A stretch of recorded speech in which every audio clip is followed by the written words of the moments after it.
Olá, amigos do Dedinho de Prosa. Estamos mais uma vez aqui para esse bate-papo muito bacana. E hoje a gente tem como convidado aqui o meu amigo, meu colega de trabalho há muito tempo, Sérgio Gomes.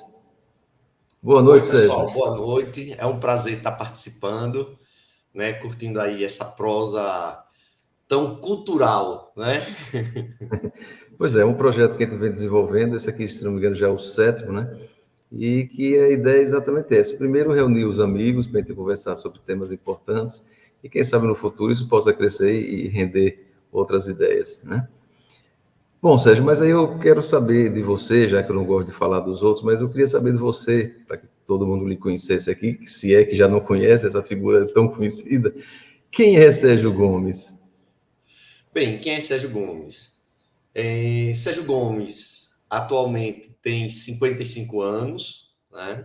Atuando na área de biologia, tenho 28 anos dentro da educação, tanto no particular quanto na escola pública. Na escola pública eu já estou me afastando praticamente, né? Acredito que no meio do próximo ano eu devo estar me afastando. E vivo a educação, né, desde novo, né? Comecei com 22 anos, 23 anos, ensinando na universidade como monitor de biologia. E de lá, com a oportunidade do professor saudoso aí, Sérgio Galindo, ele me colocou para ensinar em uma escola particular. E de lá, ensinar é um vício, né? Gostei de ensinar, gosto de ensinar, gosto de interagir com o jovem. Eu acho que a gente fica jovem à medida que as turmas vão passando e permanecendo com a idade, né? Porque a gente tem turma com 14, 15, 16 anos, mais ou menos nessa faixa. Então, eles vão passando pela disciplina e sempre com a mesma idade. Então, a gente fica com aquela idade, pelo menos aquela idade mental. Pode não ficar com a idade física, mas a idade mental a gente fica, a gente acompanha o desenvolver do pensamento do jovem. E passando por várias mudanças na educação, se adaptando, né? Uma delas é essa grande modificação aqui, que é a parte digital. O Sérgio Gomes gosta da parte digital, gosta muito de tecnologia. Eu fui um dos primeiros também a usar a tecnologia em sala de aula. Às vezes até o pessoal não conhecendo ainda o método de educação com a informação, com a tecnologia, né? E houve aquele impasse assim de será que é assim que deve ser ensinado? Mas foi evoluindo e chegou nessa tecnologia que a gente tem hoje, né? De bater um papo cultural, de interagir com amigos através de uma tela. A distância ela desapareceu e a gente está se educando agora sim, né? Com a tecnologia, sabendo utilizar a tecnologia de maneira correta, né? Como tudo tem os dois lados, esse é o lado bom da tecnologia. Esse é o Sérgio Gomes, que curte aí educação, tecnologia, informação, é eclético, eu gosto de falar de tudo. Só não gosto muito de futebol, porque eu não entendo de futebol. Né? Então é a parte que eu não entro. Então tem os meus colegas, que são fanáticos por futebol, que já falaram aqui, debateram aqui de tudo, inclusive de futebol, mas eu me recato nessa parte de esporte futebolístico. Aí somos iguais, que eu também não sou muito ligadão em futebol, não. Mas eu gostei quando você falou aí, que me veio a lembrança aqui do professor Sérgio Galindo, né? Esse professor Sérgio, ele foi meu professor em todo o ensino médio, no primeiro, no segundo e na terceira série do ensino médio. Grande Grande pessoa, mestre grande figura, que fica a homenagem aqui. Muito bacana. para ele. Mas a gente vai conversar um pouquinho aqui hoje sobre um tema da nossa casa, né? Mas não a sua casa aí, nem a minha, mas a casa de todos, que é desse planeta, que a gente sabe que tem sofrido bastante. Mas, por outro lado, que eu vejo também que, apesar de estar sendo bastante machucado, mas nunca se ouviu tantas discussões pró a sustentabilidade do planeta. Então, eu queria ouvir de você, nesse instante aqui, de início, essa questão de como é que está o nosso planeta, como é que está a nossa casa. Marcos, eu tenho uma visão meio drástica em termos de meio ambiente. O ser humano ele entrou em uma cultura de consumo tão intenso e a gente é fomentado por isso, a gente vive essa cultura de consumo e que, para ter uma economia crescente, circulando, que a gente vê a disputa entre os países aí para ver qual é a economia que cresce mais. Bem, de onde vai tirar tudo isso? Vai tirar do meio ambiente. Nós tínhamos um meio ambiente estável, o que a gente chama de homeostático, em equilíbrio, né, onde o homem tirava e a natureza se recuperava. A primeira revolução que nós tivemos, que foi a grande revolução agrícola, que o homem passa a ser sedentário, começa a cultivar a terra, ele já começa a modificar. Mas a terra, ela consegue se recompor em tempo hábil. Esse homem ele foi modificando, passou um bom tempo modificando, né, a partir da Revolução Agrícola, mais ou menos 10 mil anos atrás. Então, passa um tempo ele tirando do meio ambiente, o meio ambiente se recuperando, mas a gente chega a um ponto quando começa a Revolução Industrial. Então, começa a se retirar do meio ambiente em uma velocidade superior à sua capacidade homeostática, à sua capacidade de equilíbrio. No início, isso foi muito de maneira muito branda, muito leve, a natureza ainda conseguia se recuperar.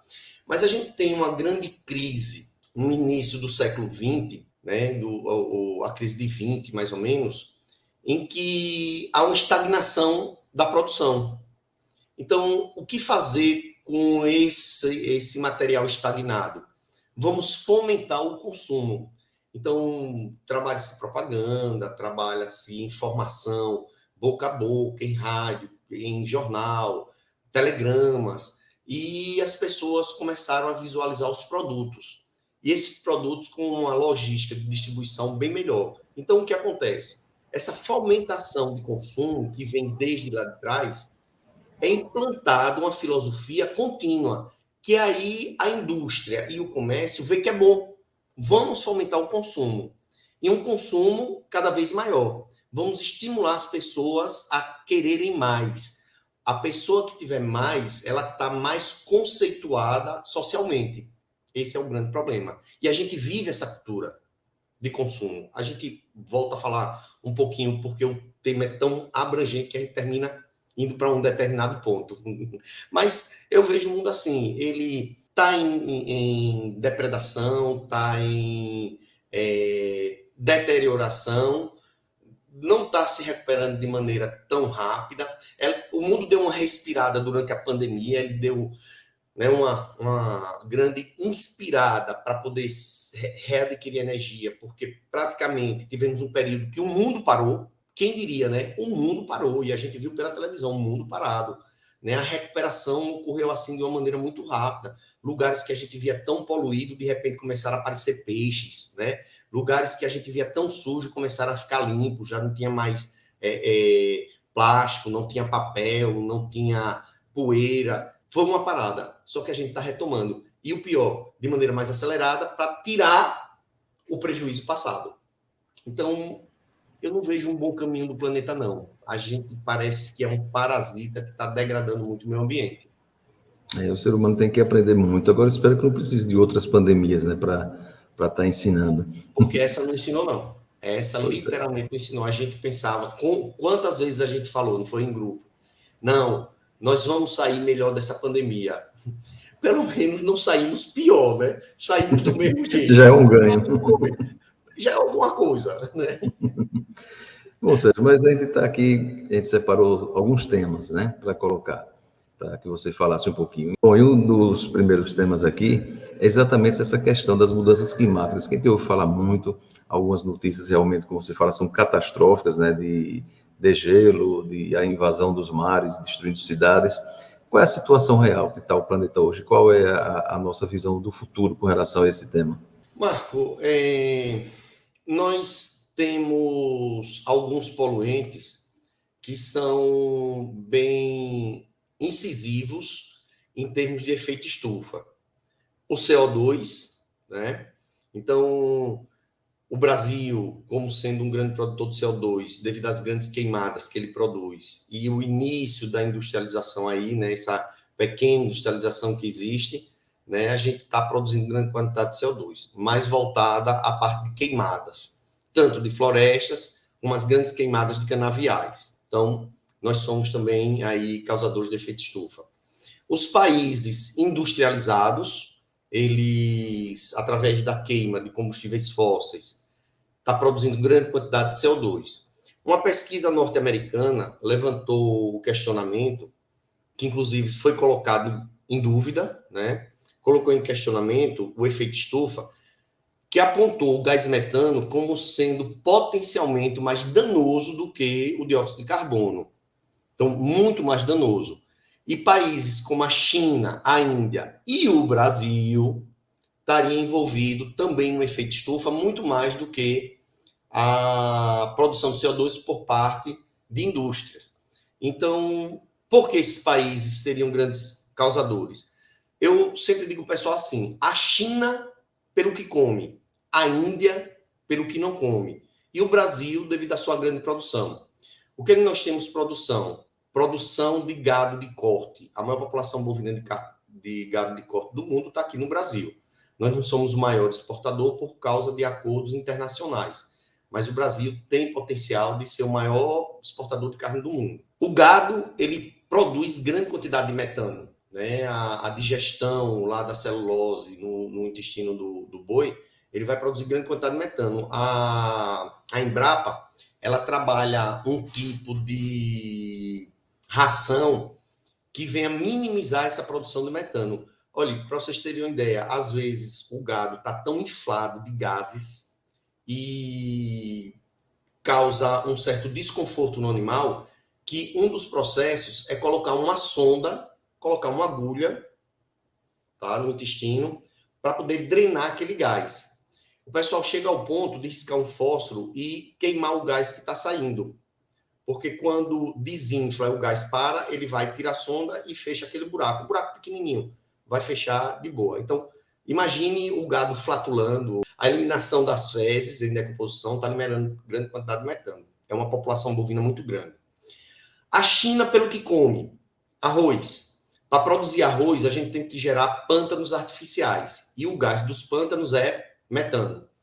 A Índia, pelo que não come, o gado. De novo, o gado. Tá? Então, a população de gado, a maior população de gado bovino do mundo está na Índia, mas não é gado de corte. É um gado que não dá para alimentação. É um gado geneticamente já ultrapassado, magro, não dá nem para comercializar. Como lá o gado é divino, na verdade é a vaca e o boi vai junto, aí a população bovina lá é muito grande. Então, são grandes causadores de efeito estufa. Na atual conjuntura, a gente tem acordos internacionais do crédito de carbono, mas o que é que está acontecendo? Repare, um país que está com seu crédito de carbono já estourado. Aí o que é que ele faz? Ao invés de colocar a indústria poluidora, geradora de dióxido de carbono, geradora de metano no seu país, ele compra o crédito de carbono do outro país e instala a indústria no outro país, que está sobrando crédito de carbono. Por que eles fazem isso? Gera emprego, melhora as condições sociais, dizem eles. Mas, na verdade, ao invés de poluir a casa deles, está poluindo a casa dos outros. E essas indústrias são instaladas em países pobres, onde a forma de trabalho é praticamente escravo, se não trabalho escravo. Então, é um tiro que sai pela culatra. A emissão desses gases está sendo contínua aí. A gente está vendo a regressão das geleiras, está sendo assim exorbitante. Uma mudança climática geral, chuva torrencial, que era para chover em 2, 3 meses, chove em uma semana, alaga, é barreira que cai. Zonas de seca prolongada por grande período, com grandes incêndios incontroláveis. A gente viu na Europa, viu no Canadá, viu nos Estados Unidos, né? Inundações aí absurdas, com tsunamis pesados. Eu digo tsunami, não tsunami causado por movimento de placa, mas aquela enxurrada de água que sai derrubando tudo. Então, tudo isso é resultante de um efeito estufa. Antes a gente via isso, só que de maneira bem mais simples. Hoje em dia a gente vê a coisa muito mais radicalizada. O que está acontecendo são situações climáticas radicais pontuadas. Quando a coisa vem, se é para ventar a 160 km.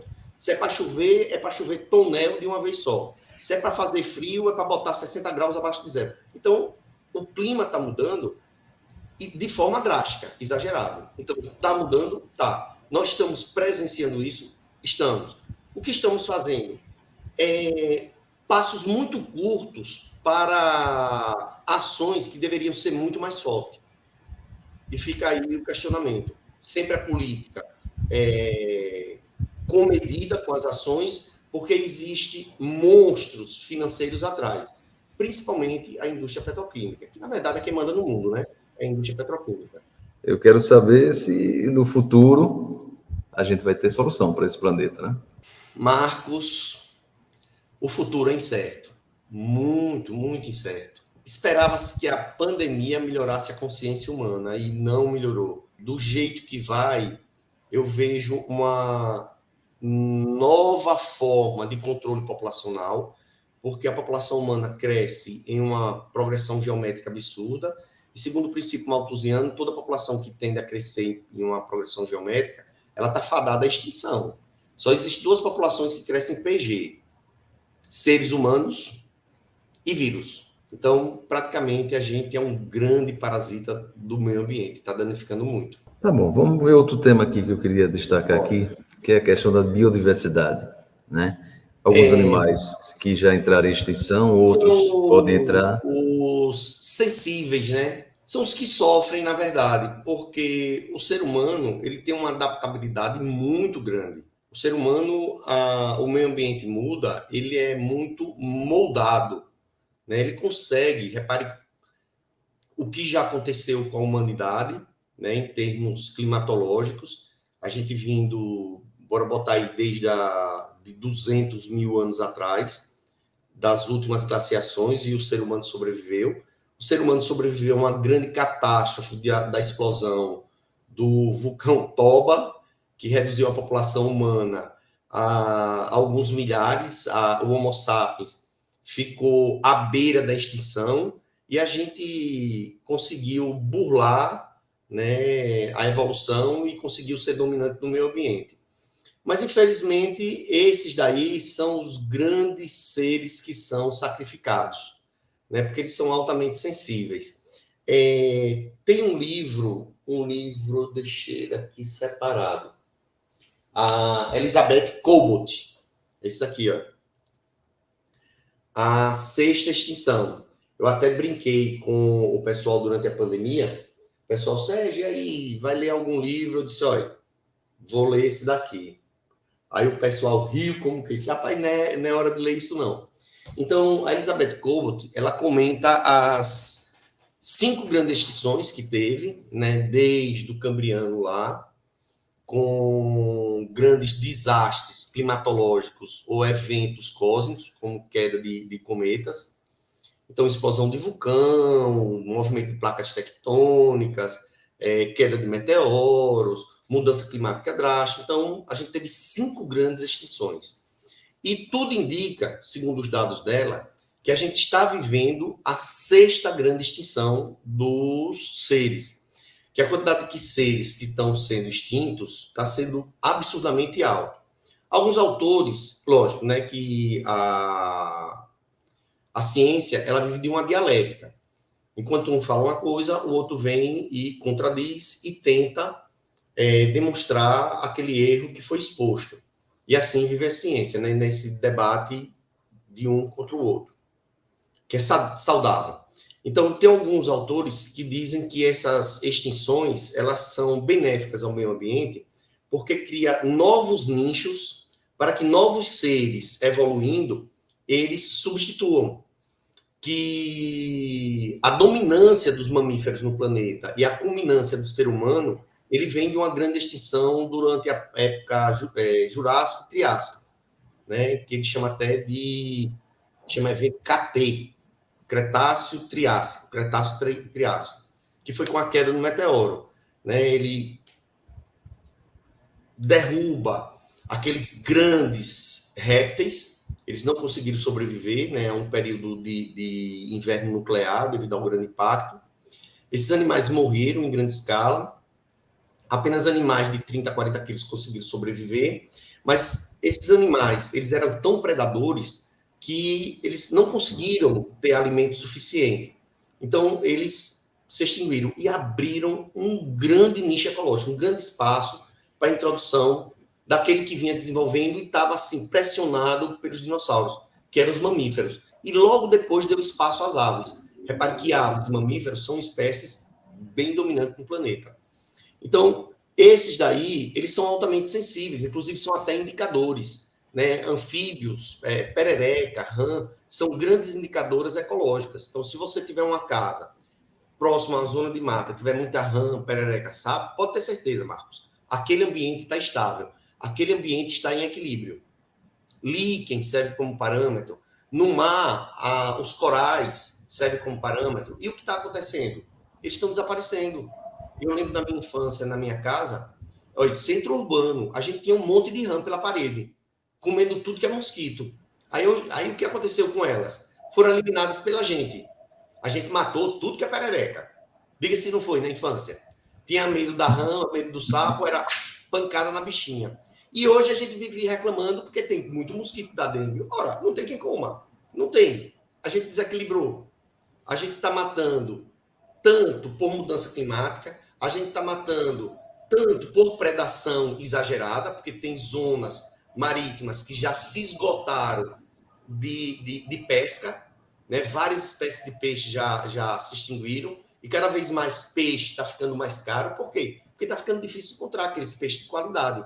Aí são os peixes de baixa qualidade que agora estão entrando na alimentação da gente. Mercúrio pegando aí todos, porque o mercúrio não fica só na zona de garimpo, vai desaguar no mar, que vai ser absorvido por todos esses animais, que vêm para a mesa da gente. A Organização Mundial da Saúde já deu o alerta ao Brasil, que é o terceiro maior consumidor de carne de tubarão do mundo, é o Brasil.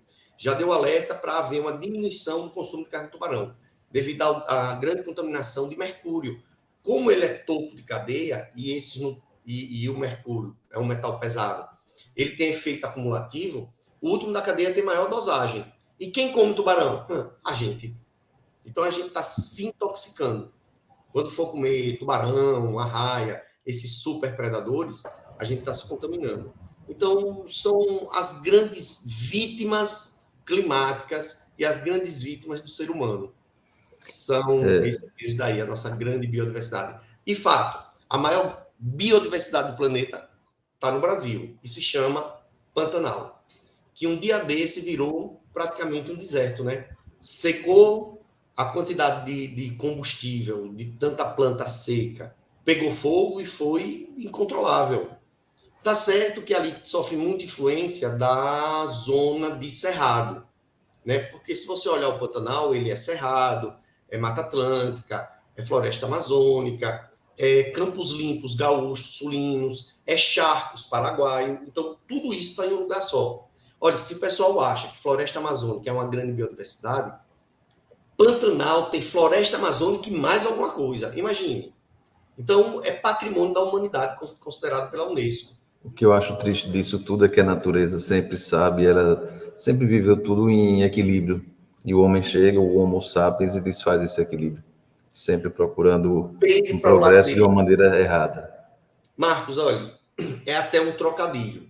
Da eco. Eco é casa. Tá? Ecos é casa. Logia é estudo.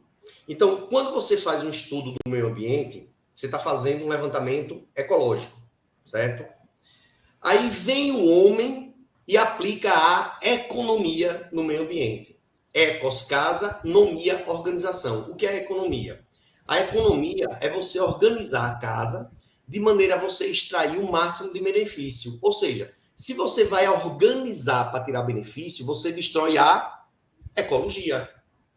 Você fez um estudo e depois faz uma mudança, aquele estudo vai por água abaixo.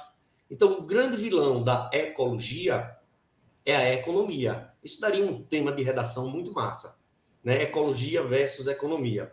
A única economia que ainda minimiza os impactos ecológicos é a economia sustentável. Mas isso só para países que têm muito dinheiro, sabe? O Brasil mesmo não dá para fazer uma economia sustentável, não. Ele tenta, né? A gente tenta, mas, enfim. Esse tema da Terra eu acho que vai render um parte 2 aí daqui a um dia.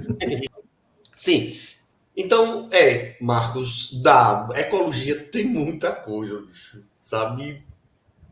Porque aí tem contexto histórico, contexto filosófico, contexto geográfico, biológico, dados matemáticos muito, sabe, de gráfico, de tabela, tem muita coisa. Fala de ecologia, enfim, é nossa casa, né? Vamos lá Pois para o é. próximo. Mas vamos para o próximo tema aqui. Né? Eu tenho ouvido notícias da busca da redução da emissão de carbono no planeta, também o aumento de energias renováveis. Como é que a gente está nesse assunto? O Brasil, ele era pioneiro em energia renovável, né? O nosso programa Proálcool, ele foi, assim, bem quisto pelo mundo, mas a gente tem ainda a indústria petroquímica atrás, né?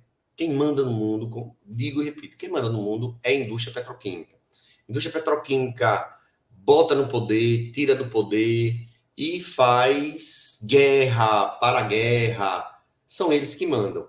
Então, o nosso Proálcool ele entrou em uma decadência, né? Foi tão fomentado o consumo de carros de combustível à base de álcool, mas o programa foi diminuindo o incentivo do álcool, diminuindo cada vez mais. Hoje chegou ao ponto do álcool ser igual, o preço igual à gasolina, só que gastando muito mais, e ficou inviável. Hoje nós temos carro elétrico, né? Que é uma energia que podemos dizer que se renova, porque a gente tem várias formas de produzir energia elétrica. Lógico que ainda temos uma base de produção de energia elétrica a partir de carvão, que não é renovável, né? Carvão mineral que não é renovável. Não estou falando dessa energia elétrica. Mas a energia eólica, que vai produzir eletricidade, a energia das marés, muito utilizada pelaquela região da Europa, Finlândia, Islândia, usa as marés como forma de energia. A própria energia ainda do álcool, que existe aqui no Brasil e alguns outros países que também utilizam. As placas de energia solar, que a gente desperdiça muita energia solar, muito, muito. Eu parto de uma teoria da conspiração, que nós temos tecnologia para usar outras formas de energia, mas a indústria petroquímica ela não deixa essa energia ir à frente. Para você ter uma ideia, nós tivemos uma malha ferroviária que daria muito bem para fazer transporte de carga aqui no Brasil. E essa malha ferroviária foi simplesmente abandonada, foi comprada do Estado por empresas particulares e depois abandonadas. Então, que empresas são essas? Aí eu volto à teoria da conspiração. Eu acredito que são empresas fantasmas que têm indústria petroquímica envolvida, que compra só para desativar, porque é mais vantagem para eles que consumam combustível. E toda a carga de transporte que é feita pelo Brasil é feita através da malha rodoviária, que é inviável, não tem pista que aguente caminhão de carga, e se deteriora, vai repor asfalto, que é a base de petróleo, e vai gasolina, e vai óleo diesel.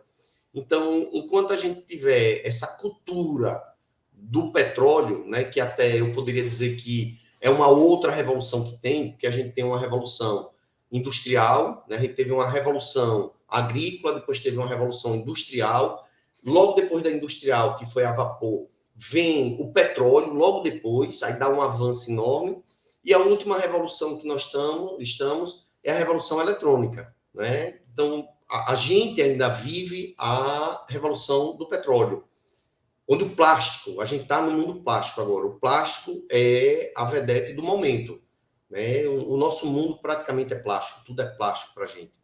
Então, quanto à energia, a gente tem pequenos passos ainda na produção energética, mas a base ainda é o petróleo. A indústria petroquímica ainda manda no mundo.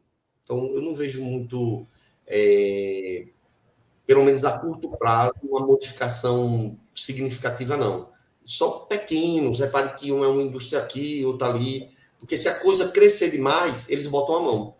Eu acredito até na minha ideia de teoria de conspiração, de sair eliminando quem cria essas formas de energia nova, renováveis. Né? Eu acredito. Não sei se você concordaria comigo, que é muito mais fácil eliminar do que ou comprar patentes, né? Ah, começou, não, vamos comprar essa patente. Para quê? Para destruir, estocar e não deixar a energia ser de outra forma. Mas que a gente teria tecnologia, teria.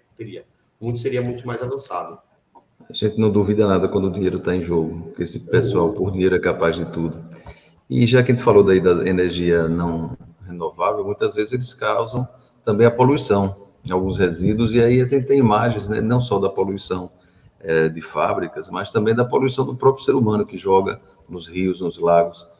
E isso E o aqui ainda é um pior é que problema. a gente participa de tudo isso, né, Marcos? Sim, indiretamente. A nossa filosofia consumista, ela induz a gente a estar fazendo isso de forma inconsciente. Porque, por exemplo, Marcos, olha, se você pegar essa caneta, vamos reciclar essa caneta, tá? Esse plástico azul, ele é diferente desse plástico transparente, que é diferente desse plástico da tampa. Então, são 3 plásticos diferentes, que não se misturam e tem que ser reciclado isolado. Então, quando você pega uma garrafa PET com a tampa e bota para reciclar, a garrafa é reciclada de uma maneira, a tampa é reciclada de outra. Que é diferente do plástico do mercadinho, daquela sacola branca, que você bota o produto para levar para casa. Que é diferente do plástico transparente que você bota a verdura. É outro plástico, que não pode se misturar. Então, quando a gente está lançando plástico no lixo, e com a ideia ecologicamente correta, politicamente correta, que está fazendo reciclagem, a gente está misturando os plásticos todo. Então, a gente tem que evoluir mais um pouco. Não só separar a parte orgânica da parte de metal. Vidro praticamente desapareceu. Vidro, sabe, se utiliza pouco, ficou muito caro. Por quê? É aquela questão econômica de procura e oferta. Antigamente, vidro era barato. Eu me lembro do rapaz que comprava garrafa, garrafeiro, compra litro, meio litro e meia garrafa, e era com carrinho comprando garrafa, passando pela porta. Isso é muito antigamente, viu? Muito antigamente. Por quê? Porque não tinha plástico, Marco. Lembra É disso? verdade. Não tinha plástico. É Era o verdade. A gente quê? levava Vidro. o frasco, levava o casco, né, e trocava lá para manter o vidro. Trocava da Coca-Cola, não era? Isso. Mas acabou isso porque é a procura e oferta. Vai de novo, a indústria petroquímica bota a mão e o plástico ainda é obrigatório. A gente tem histórias, caramba, a gente tem histórias nos Estados Unidos de uma comunidade, um município, que proibiu o comércio de utilização de plástico. Mas na lei estadual era proibido proibir. E a lei estadual ganhou. Só que a lei federal dava apoio ao município e foram para a Suprema Corte. Mas para não se desfazer da lei do Estado, sempre a lei tem brecha, aí eles deixaram a lei do Estado regendo, porque não feria a Constituição. A lei do Estado não feria a Constituição. Então, quer dizer, o benefício que estava sendo feito, os advogados que estavam trabalhando a favor da utilização do plástico era da indústria petroquímica. Grandes advogados da indústria petroquímica. Isso tem um documentário em das plataformas, eu acredito que é no Netflix, que fala sobre essa problemática nesse local. Durante o período que foi proibido, a cidade ficou completamente limpa. O pessoal catou plástico. Mas quando voltou, aí usando plástico, plástico começa usando plástico, que é uma cidade assim que vende roupa muito barata, calçado muito barato, então as pessoas vão para lá para poder comprar em grande quantidade. E em sacolas, aí o pessoal compra em 3, 4 sacolas, aí para viajar bota uma sacola só e despeça. A gente pensa que norte-americano é educado, mas não tem essa educação toda não, viu? Não como a gente pensa. Eles são bem mal educados ecologicamente. Não é todo, não. Falta um Na pouquinho dessa. realidade, a gente gosta muito de falar do brasileiro, né? Mas por aí afora também tem as pessoas que fazem isso Isso, aí. a mola-chave de tudo isso, que a gente poderia finalizar dessa forma, a mola-chave disso daí se chama educação. Sempre educação. É verdade. Sérgio, mais um último tema que eu queria abordar aqui é a questão da agricultura, porque a agricultura é uma coisa necessária, né? O ser humano precisa comer, mas ao mesmo tempo ela degrada o ambiente, se não for bem feita. Então, como praticar essa agricultura sustentável? Bora lá, repare só. Eu vejo uma agricultura sustentável a partir do momento que você pensa no social. Volto a dizer, você tem que educar primeiro, dar uma educação, para depois o indivíduo utilizar a terra. Porque não adianta você jogar o ser humano para trabalhar a terra nessa consciência de que ele tem que produzir para ser hiperconsumido. Então, vamos produzir em larga escala, porque precisamos gerar uma hiperprodução para ser o melhor, para ser o maior, para ganhar muito dinheiro. Então, eu vejo uma agricultura sustentável começando a, primeiro, servir à comunidade. E o que sobrar daquela produção, você passa a comercializar. Aí é uma agricultura sustentável. Você tem que trabalhar uma agricultura sustentável pensando também nos insumos agrícolas que você vai trabalhar. Quanto menos produto químico você utilizar, lá vai a indústria petroquímica de novo. Quanto menos produto químico você utilizar, melhor vai ser a qualidade daquele vegetal. Você fazer uma adubação verde com rotação de cultura, você fazer adubação com bactérias que sejam nitrificantes, fixadoras, você fazer a coleta e depositar o resto do que você coletou no próprio local para reciclar a matéria naquele local. Explico. Vamos supor que você esteja plantando milho. Você colhe o milho, e o que sobrar de palha e de caldo dos vegetais, deixar fazendo uma forragem naquela região. Isso hoje em dia está sendo muito utilizado na plantação de cana-de-açúcar. Antigamente se queimava a cana, produzia cinza. Aquela cinza, ela dava uma sustentabilidade em termos de sais minerais em torno de 1 ano. E depois se esgotava. E cada vez que ia queimando, o nível de sais minerais ia reduzindo. Então chegava um ponto do solo ficar estéril e não ser mais utilizado e deixado para trás. Consequência, aquela área dali começava desertificação, começava a criar as chamadas vossorocas, né? As rachaduras no solo. Hoje em dia eles não estão fazendo isso. Eles têm a máquina que corta a cana, tira a palha e deixa só o caule. E a palha volta para o local. E aquela palha cria um microclima. E aquele microclima, ele mantém fungos, mantém bactérias, mantém pequenos vermes, que vai reciclando a matéria ali. O que sobrou de material fermentado da cana, pelo menos lá na minha terra, sou de Alagoas, eles chamam esse subproduto aí, é um caldo fétido, que eles chamavam de tiborna, fede pra caramba. Um material com cheiro de enxofre muito forte. Material sulfurado. Material sulfurado é altamente fertilizante. Então, o que é que eles fazem hoje em dia? O que eles jogavam fora, agora eles diluem e pulverizam para a própria cana-de-açúcar. Isso daí é uma coisa sustentável? Não fazer queimada é sustentável. Você reciclar todo o material é sustentável.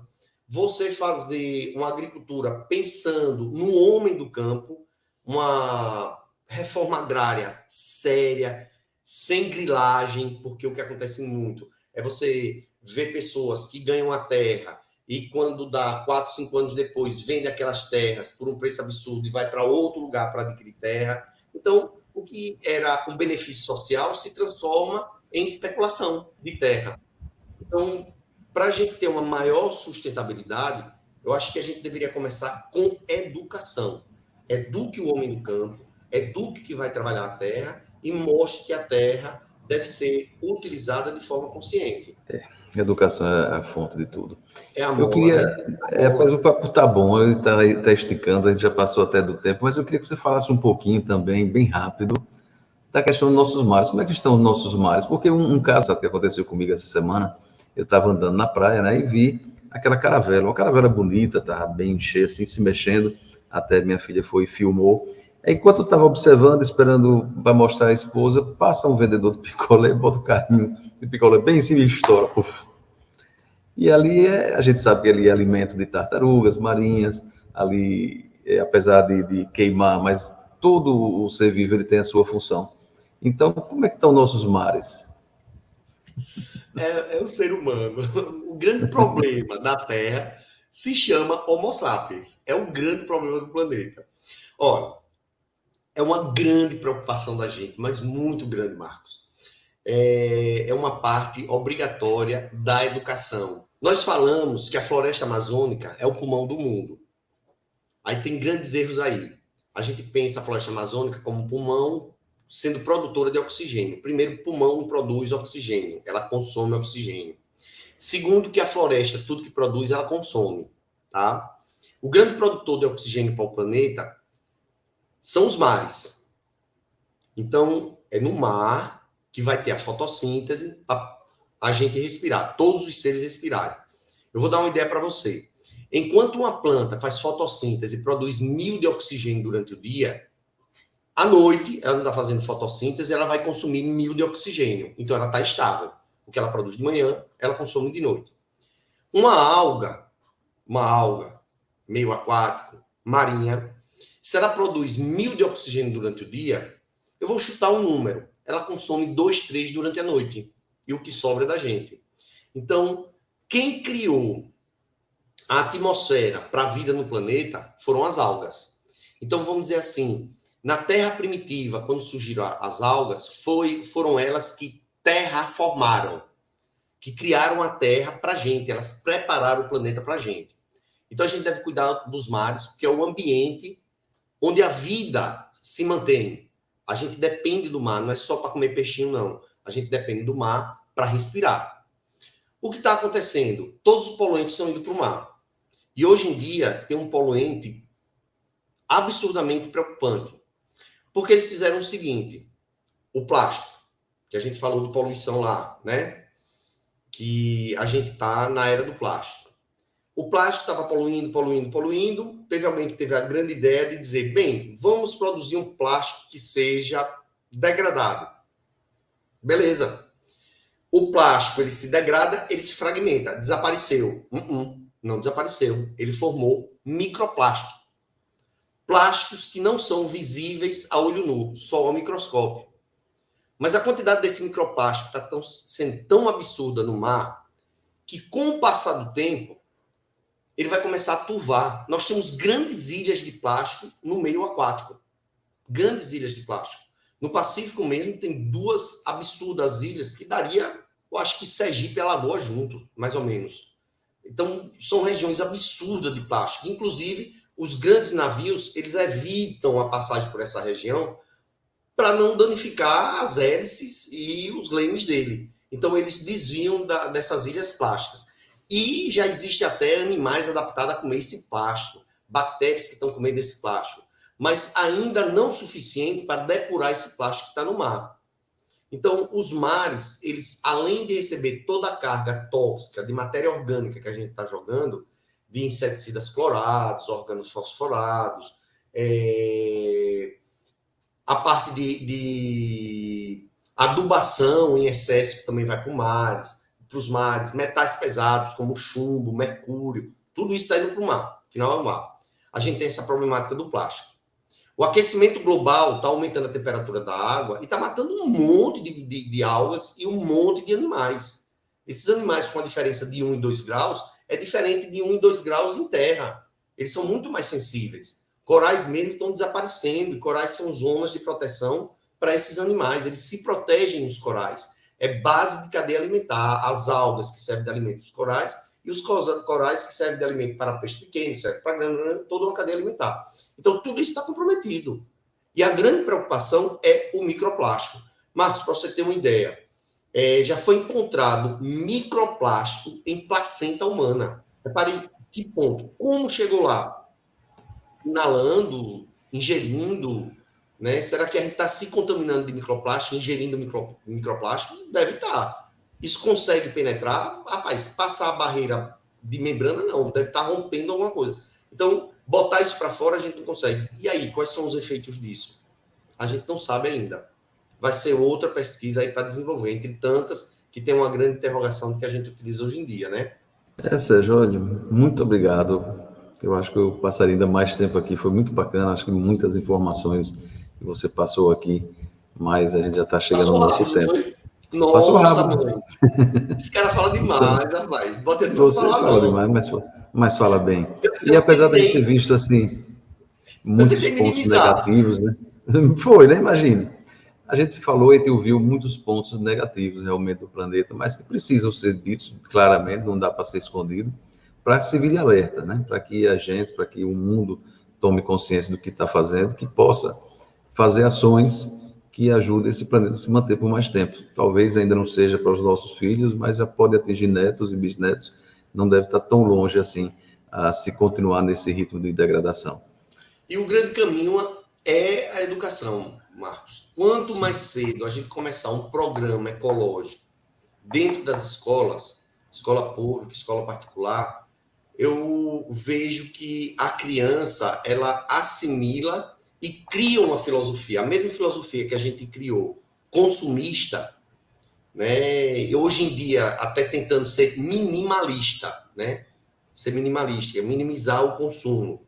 Mas se a gente trabalhar essa dualidade do que está aí, ó, minimalismo e consumismo, a cultura minimalista ela tenta não cortar o consumo, mas ser consciente no consumo, né? Em você não ter 10 pares de sapatos, você não é uma centopeia, para não ter um tablet, um telefone celular, um notebook, tá entendendo? Que não precisaria, um só faria efeito.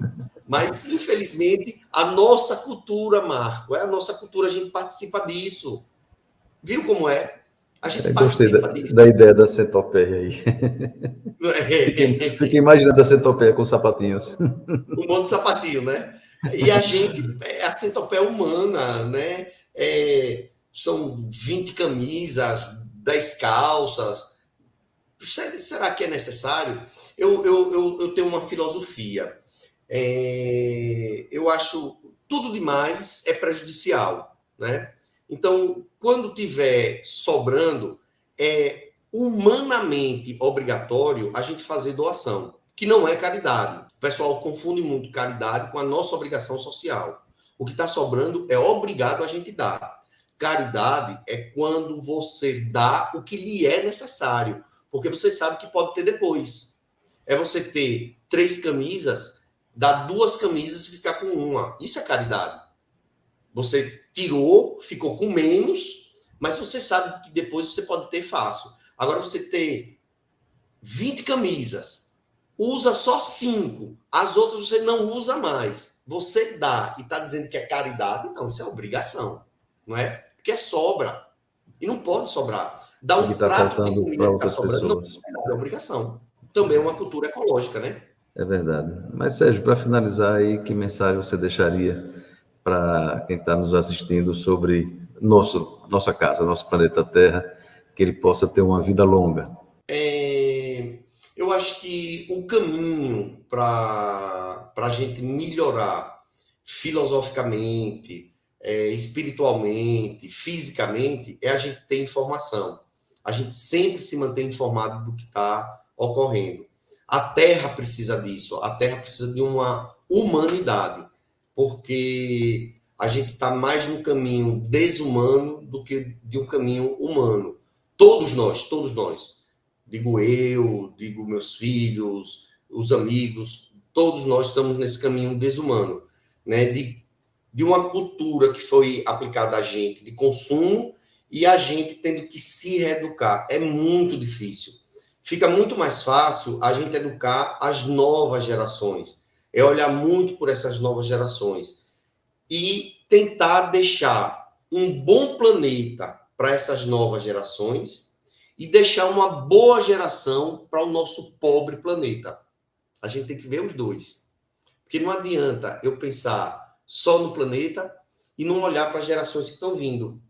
A gente tem que deixar uma boa geração para o planeta, uma geração consciente. Aí, dessa forma, o planeta pode melhorar, se a gente melhorar o ser humano. A resolução, a solução do problema ecológico está na palavra ser humano, no Homo sapiens, só nele. Muito bem, Sérgio. Valeu, muito obrigado mais uma vez, foi muito bom estar aqui com você. E agora a gente teve essa oportunidade de bater esse papinho aqui, aproveitando que a gente aprendeu um pouquinho da pandemia, mas nesse formato que fica bom, porque cada um na sua casa, fica tranquilo, a gente Muito pode massa. gravar e bater papo aqui, que isso possa Que crescer. é uma proposta da gente, né? De Pois fazer é, outros debates isso. assim. E depois encher mais esse quadrinho aqui para Sim, vamos encher. filosofia. Por enquanto, o Dedinho do Próximo está acontecendo sempre com 2 pessoas, mas vai acontecer com mais um grupo junto aqui, em outras oportunidades. Bom, Tá mas bem, vamos dar um tchau aí para a galera que está assistindo aqui. Tchau, um um abraço abração aí. para todos vocês. Tchau, tchau. Tá bom, tchau.